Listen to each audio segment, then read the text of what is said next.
Let's make 6 meals out of this 3-pound tube of ground beef. We're going to start cooking the ground beef. Everything here should be fine with these ingredients that I'm adding in. Chopped onions, minced garlic, black pepper. While our ground beef is browning, I'm going to go ahead and get started on the first one. It's a crock pot meal, and I'm going to put that in now. And your ingredients are green peppers, chopped onions, tomato sauce, diced tomatoes with green chilies, corn, black beans, and pinto beans. Play with the beans, use what you like. Ranch powder and taco seasoned powder. Obviously you can make your own. Chop your own onions and your own green peppers, but going for quick and easy today. And beef broth. Forgot about the beef broth. If you don't have it, use water, use chicken broth, it's not going to matter. Alright, so here's everything in here now except for the broth and the meat. And into this, I'm only going to put 1/2 pound of meat. So that's why I've beefed it up, pun intended, with the beans and vegetables. So there's that. I'm going to go ahead and I'm going to add 1 full can of the tomato sauce can of beef broth in here. Right now it's like the consistency of chili, and I'm going for a soup. And that's actually pretty good. I think I did drain and rinse the black beans, and I showed you a can of pinto beans. I didn't use that can. I'm going to pull this in here, home canned pinto beans that I put in there. Save my other can.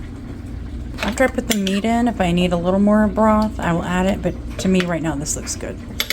And this obviously is going to make more than enough for 3 people, so I'm going to freeze this into single servings for my lunches.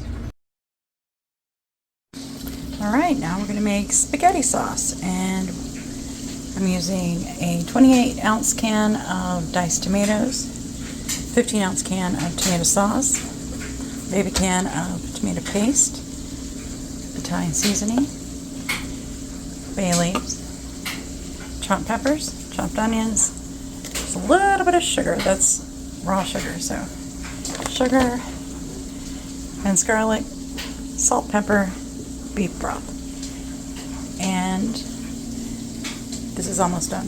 Plus 1/2 pound of ground beef, and I'm putting that in the baby crock pot to work on its own, so I am hands off of it for a while. Alright, I've got everything in here now, so we're just gonna pour a little bit of beef broth. Pour a little bit of beef broth in here until you get to good spaghetti sauce consistency. Gotta leave room in here for the ground beef, which is ready. I just need to drain it and measure it out. Very good. Alright, so given that we've lost some of our volume or some of our weight, I should say, to the grease that we had to wash out, I'm going to go with 7.4 ounces for our division at this point. Okay, here we are. We got the meat stirred into it now, and I'm just going to let this warm through. You can use, I was thinking about this, almost this exact same recipe, just maybe a little more watered down with chicken broth instead of beef broth, to make a chicken tortilla soup with using 1 chicken breast. So this is a pretty versatile recipe, and I serve this. I eat this all the time, but I just put some sour cream, some cheddar cheese shredded on top, and eat it with tortilla chips. And you can add jalapenos into it, whatever you want. Anything you would top a taco with, it's taco soup. Alright, this is our taco soup. I got 6 of these bags. I'm just going to put them in the freezer. I have a deep freezer. I'm going to put them in there in this bucket, and they'll just freeze flat like that. And when I want one for lunch or dinner, whatever, just take it out. Alright, I've got our 1/2 pound of meat stirred into our spaghetti sauce.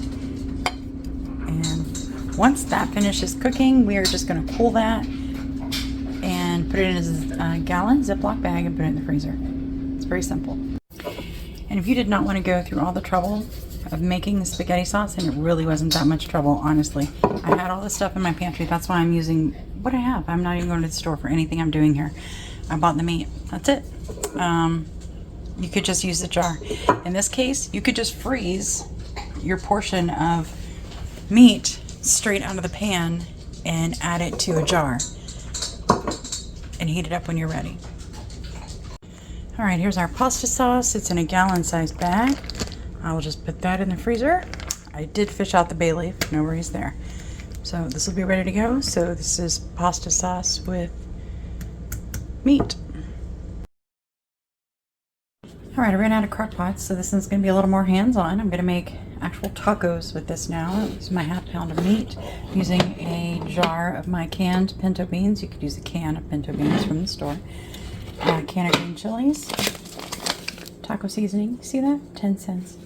Watch those clearance shelves, guys.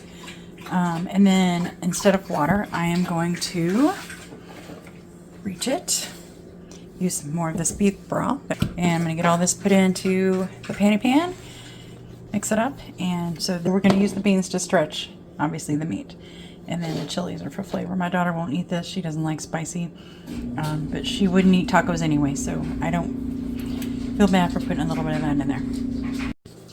Alright, I've got everything in here. Just stir this up. Incorporate all of that taco seasoning into it. See if I need some more broth. The broth is going to cook off anyway. I can already see that I don't need any extra. So really, I'm just going to heat this through, and then I'm going to freeze it in a gallon bag. Alright, this is actually our last taco themed meal coming through here. We've got our half-pound of ground beef, some green chilies. This is red enchilada sauce, taco seasoning, refried beans, our beef broth, Spanish style rice. Not pictured, because I wasn't thinking, is the tortillas. We're going to make smothered bean and beef burritos with these. With some nacho cheese on it. Delicious. All right, let's do this. All right, here it is mixed up on the stove. Doesn't look that appetizing, but I promise it's really good. No inside of a burrito ever looks great, but they all taste good. All right, I only have 5 tortillas. I could have easily made more because I have this much left in the pan. So what I'm going to do is just put this in a bowl and freeze it for another time.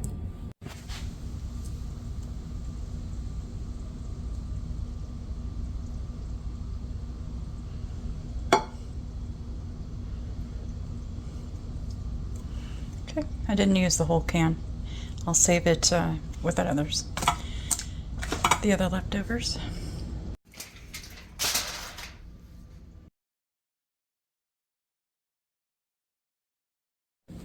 So here is what was left of that burrito mixture, and I mixed it in with the rice. This also make a really good just bean dip. It's some sour cream in it. Oh, it's really good. Oh, here's that burrito out of the oven. My son specifically requested this with queso and salsa. I already ate one. Delicious. It's a little spicy. And so I ate one, and I'm full. I didn't even eat anything on the side. And here's one for him. And there's still 3 in there. So even if my daughter ate one, which she will not, there would still be 2 left for another meal. We are now going to make sloppy joes in this bowl, and then I'm going to transfer it to a bag, and we're going to freeze the whole thing together. It takes a 1/4 cup, so this is a half a pound of meat, 1/4 cup of ketchup, 1/4 cup of ketchup, this is a tablespoon of brown sugar, so a tablespoon of yellow mustard, and a little bit of Worcestershire. Alright, there it is all mixed up. Sloppy joes. Take it out of the freezer, let it thaw, heat it up. Instant sandwiches. Perfect. There it is, labeled for the freezer. Alright, so this last one I've never tried before, and I'm actually excited to make it. It's called the Big Mac salad, and I'm only going to make one. See if I like it. I'll reserve the other quarter pound of meat, and in case I do like it, then I can make another one. Okay.